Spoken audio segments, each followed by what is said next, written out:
We're back. I Hey, don't know how loud that was. I might have to turn that down in post, but yeah, we are here. We had this podcast idea and we put a few episodes out. Thanks to those of you who listen. Thanks to those yes. of you who are back.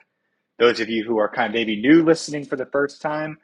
There's been a few reasons for our hiatus, and we'll both talk about that in a little bit. But ironically, so I have been living in Pittsburgh for quite some time. Mitch was a Yinzer, born Yep. and raised, Yep. and I moved out. He moved back. We overlapped for a few weeks with his new position, and then I moved right out of town. So we are back about the same 5 hours apart that we were before, but still bringing a podcast to you. And I Yep. think we've had some really good conversations about kind of where we want to take this conversation and what kind of role you have, you know, these different podcasts that fill different things. We've talked about Brett Hawk, and that's obviously like the sprint elite strength coach and bringing on these huge guests. And, you have these other podcasts that are more maybe an outsider's perspective or someone who's like currently a swimmer. And I think what we can do is really talk about this new wave of coaching. And yeah, Mitch, talk a Yeah. little bit about kind of what you've been doing these past 4 or 5 months. Yeah, man, it's fun to be back. It's fun to get this thing rolling again with you. I know I've had my athletes talk about this in the side project I've been on. They're like, Coach Mitch, you did a podcast? I'm like, yeah, with one of my best friends, Coach James. So it's exciting to get back. But I was in a role at a university in Indiana, Manchester, and now I'm at Bethel Park Recreation Swim Team in Pittsburgh, PA. We're a USA Swim Club. I'm also the high school coach, the boys high school coach there now, which is really exciting. So taking a different role, still coaching full time, which is honestly my biggest passion and what I've wanted to achieve. But at the same time, in my first head coaching role, besides, that little stint I had with triathlon, which was awesome, but I wasn't the overall head coach of the program. Now I'm really overseeing everything. I have an awesome associate head coach, Kathy Strock. She's super great. So, just moving forward, there's a lot of good things and exciting things, but it's a lot of work too. So, one of the biggest adjustments I feel like I've had to make was obviously just coming back to the high school and club world. It's different. It's a lot, but it's fun, man. The energy's high. The energy's high, and I'm gonna like show my age saying this, but like I lose track of like when I was a kid, the funny number was 69 and now it's 67. Yes. So, you got every time I've on my watch, oh, you split 26-7, and every single time. So, Yep. yeah, Every time. it's fun. I try not to sound too old, but Now, now, it's good. But you're yeah. working with like the cutting edge of kind of the internet generation. Oh, So oh, it's they're a good. obsessed, and it's awesome. It's a lot of fun, and there's a lot of great athletes, and just trying to build a club. There's a lot of great clubs around us, like a lot of exploding clubs too. So, especially in the area I am, it's a big swim area. I know you're a little familiar with it too, but we kind of did the flip flop. I was so excited to come back, and I was like, "Yes, I'm with James again. Maybe we could do this live." And then you're like, Yeah, "Ah, sorry, man. Hey, I gotta go get this I'm out better of here. opportunity." So why don't you talk about that a little bit? Obviously you're rocking a little different shirt, a little different office. It looks nice. It's been an absolute dream so far. Definitely one of the harder choices I've made, and one of the harder calls I've ever. The hardest call I've ever had to do was that Zoom call leaving the team and letting them know we had just come off a fantastic season. And it's kind of the nature of the game. Like we had done so well that sort of created these opportunities for me where I went into these coaching searches and things popped off pretty quickly. I applied for this position, and before long, I was coming out here for an interview, and I absolutely fell in love with the place. So, I mean, as you know, I had kind of adopted Pittsburgh. You were born in it, Yeah. and I had moved up from Charleston, South Carolina, and actually, really more specifically, a suburb, Mount Pleasant, which used to be like I think like 10 years before I was born, maybe 8,000 people live there, and now it's 80,000, 90,000 people living there about 30, 40 years later. So definitely a town that boomed. Then they have like an old park called the Old Village. Chestertown, Maryland, where Washington College is located. It's kind of like that, right? It's definitely been an adjustment after living in Pittsburgh and even Morgantown, which is a pretty big place for so long, and coming here. But man, this place is beautiful. We're right on the water. We're right on the Chesapeake Bay, Chester River. So as somebody who likes, obviously I do it for a living. I'm around the water a good bit, and I'm excited to build up here. But yeah, we got a great team in a real tough conference. Actually, about a few weeks after I took over, Johns Hopkins made the announcement that they were going to join our conference for swimming. So already, I think was one of the 5 or 6 best conferences in D3, and is now clearly, I think, jumped up into that top tier with Johns Hopkins, Gettysburg, Swarthmore, Mm. Franklin and Marshall. So some of these, pretty good, pretty prestigious private schools, not quite your Harvards of the world or even your Carnegie Mellon, but still very well thought of Yeah. institutions. So yeah, but we got a great group of kids. We have a little bit smaller numbers this year than I think they're used to, but coming from a team where I was really building up the numbers, we got some good stuff going. I got a bunch of recruits spending the night in a couple weeks. We're very excited for them. If any of them are listening to this podcast, shout out to you. But yeah, so we're cooking, man. I'm excited to see kind of how it all shakes out, but it's going to be a pretty good class. Good. So I did want to segue this back to you, Mitch, and we talked a good bit about the new generation, Yeah. and you're really kind of working with those young kids who are going to be going into college swimming and kind of what they're looking for and what they need to stay engaged in the sport and love the sport. I think there's a lot of old myths in the sport that like swimmers have it the Yeah. toughest, and swimmers eat the most because they burn the most calories, and no pain no gain, and waking up at 5 in the morning before high school for practice, and these things that we've just kind of normalized as what you got to do to be great. I don't know, and morning practices are not evil, but doing 10 grand twice a day, like this Yeah. kind of stuff that I think some of us were maybe raised on. It was kind of starting to phase out when we were kids, but definitely going back to like the 80s, 90s, and the aughts, it was this sport of pain. And I don't know about you, but I'm a kid, like I'm 10, 11, 12 years old. Yeah. Like, do I want to do the sport of pain or the sport of, you know, running around and having a good time? Like, Yeah, and you make a good point. It's all about building relationships and coming back in to the club world, and I've never been a high yardage coach, always high intensity. I think there's multiple ways to do things to accomplish one goal. It's just, mhm. sometimes you have to change up the approach. I had 3 surgeries in 4 years of college swimming and I still got fast, even though it was a little bit, little time drops to little time drops, but not a lot of people can say that. And sure, it's about getting, you get frustrated, but at the end of the day, it was about, okay, I can't do this or I can't do that. How do I do this? Okay. So, bringing that mindset back to this generation, that's the thing is, I'm very open to the way I do things now. Sure, I like aerobic days and stroke days and IM and pace and all that stuff. And I still try and I still put that in my training. But like yesterday, Right. for example, I'll give you a perfect example. I was supposed to do a lactate set with my athletes, and I could kind of read the room when I walked in. They were not having a good day. I mean, it's also homecoming week, so they're pretty stressed. Okay. And it's Yeah. just like, you know, I was thinking and sitting there to myself, I was like, okay, well, if I do this, I didn't even tell them we were doing lactate yet. I told them we were doing a speed set and called it a day.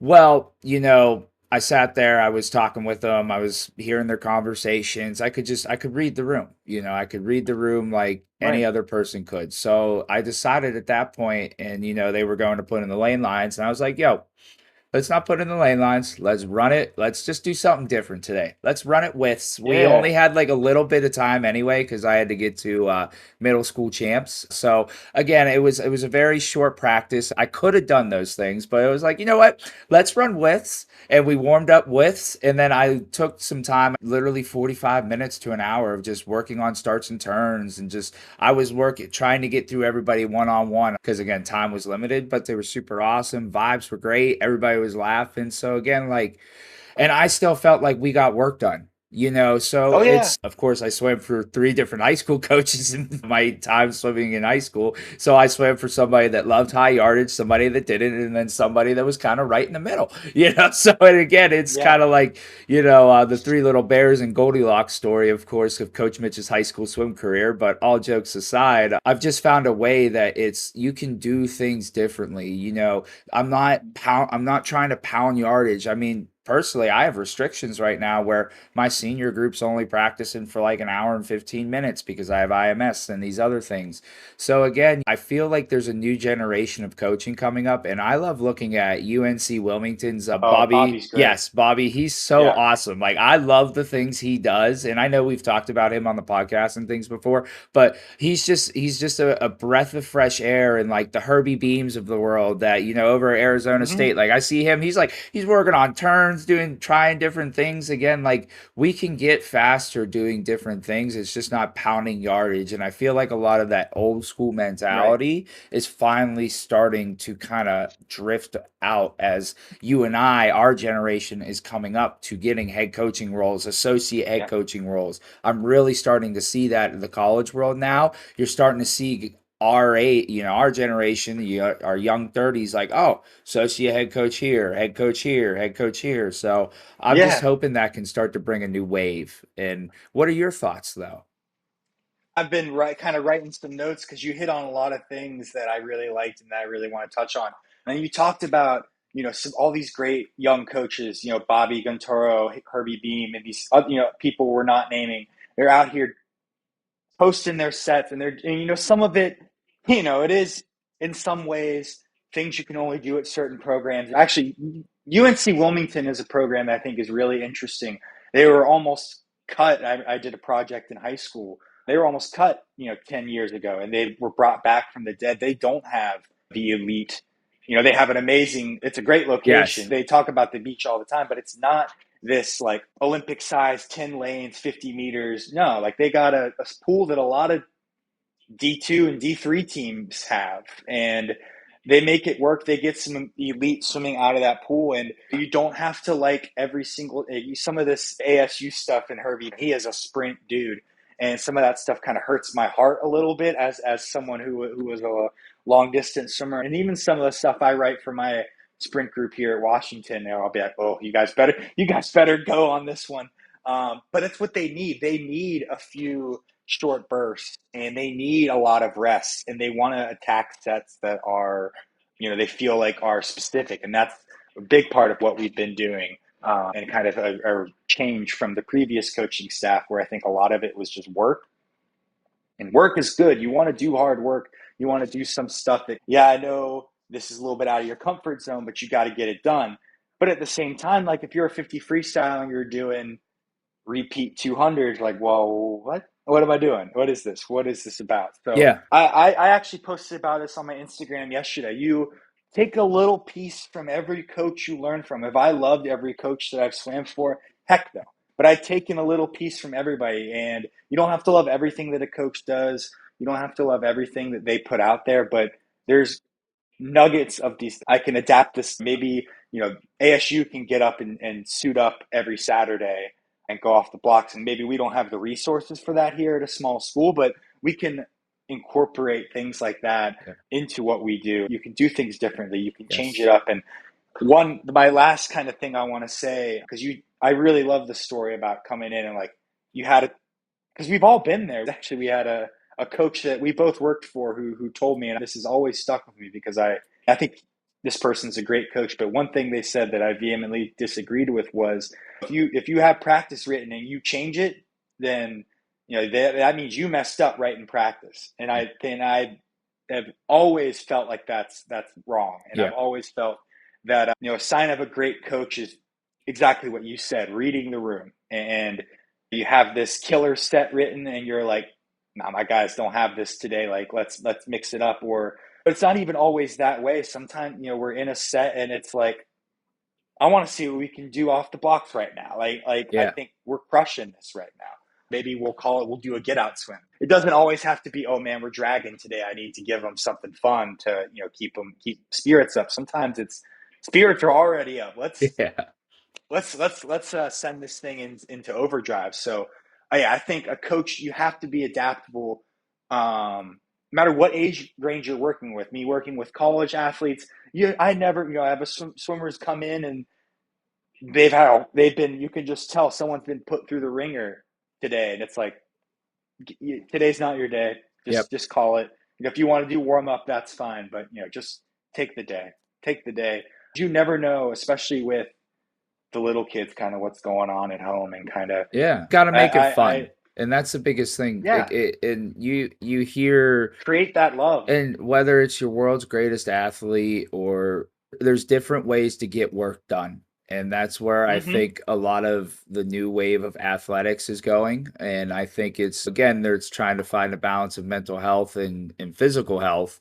But at the same time, it's not, you don't have to be your old school way of hardcore, hardcore, hardcore. It's more of like, okay, like, hey, listen, like, I know this ain't working out. So let's try it a different way. Let's try something differently and see if we can get same results, just a different way. So, Yeah. And what that builds is trust. And when yes, you have trust, and when the athletes trust you and they trust that, not that you're perfect, but they trust that their best interests are in your heart. yes, When you have that trust, then you can pull the extraordinary out of them. You can get them to do that set.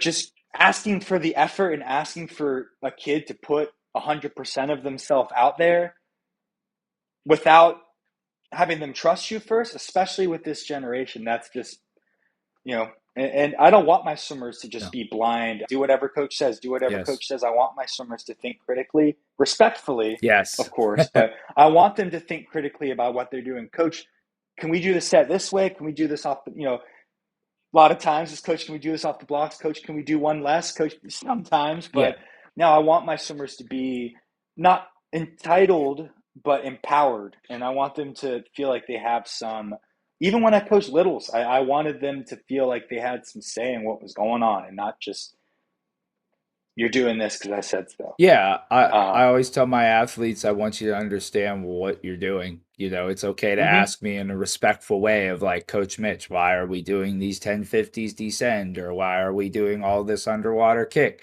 or why are we not doing this? It's hey, you can ask it in a respectful way, but you Right. get the best out of people when they understand what they're doing. Even when my time as a manager or a marketing director or whatever it was, even when I had employees under me, I always understood if they knew why they were doing the work, even if it was factory work. I always used to tell my employees, believe in your, like, you have a part in this business. We don't work without Mhm. you. You make us money too. I know you may not feel like that. And, again, I felt like that always got the best out of everybody. So understanding what you do and why you do it, I think is a big key for your athletes. And again, not you, but like coaches in general, don't take the ego check of like, oh, why they're questioning my ability. No, just tell them the purpose on why you're doing it. You as a coach Right. should be able to explain to them and give them a detailed reason on why you're doing this. And you don't have to, but if they ask,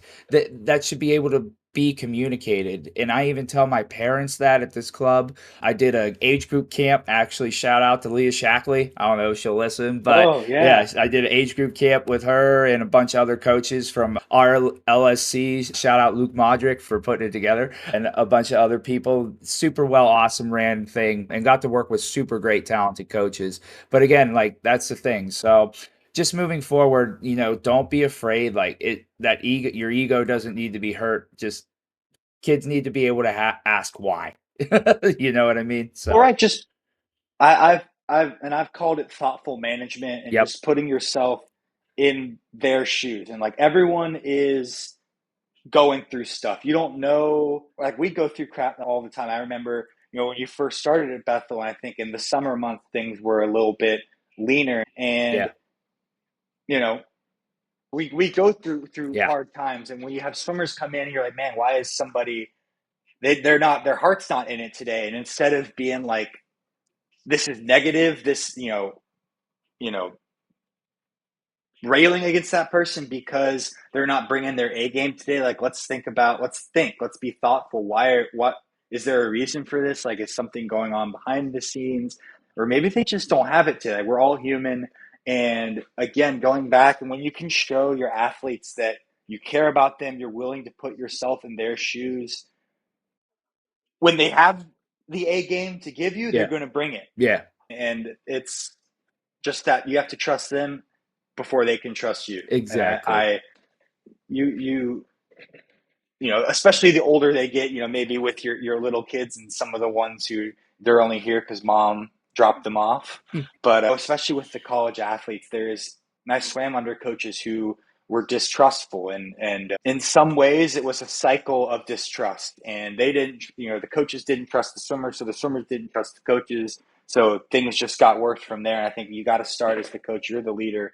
The buck stops with you. Yeah. I've come in as a new coach, and there are some things that they really liked the previous coach, and some of the things that they did very well, and things that I do differently, and things that we've kind of had to adjust. But that's on me. The culture kind of starts with Yeah. me, and being able to explain why I'm doing things is very important, especially coming in new and wanting them to follow me and not just do so blindly. I think that's how you have to act. Yeah.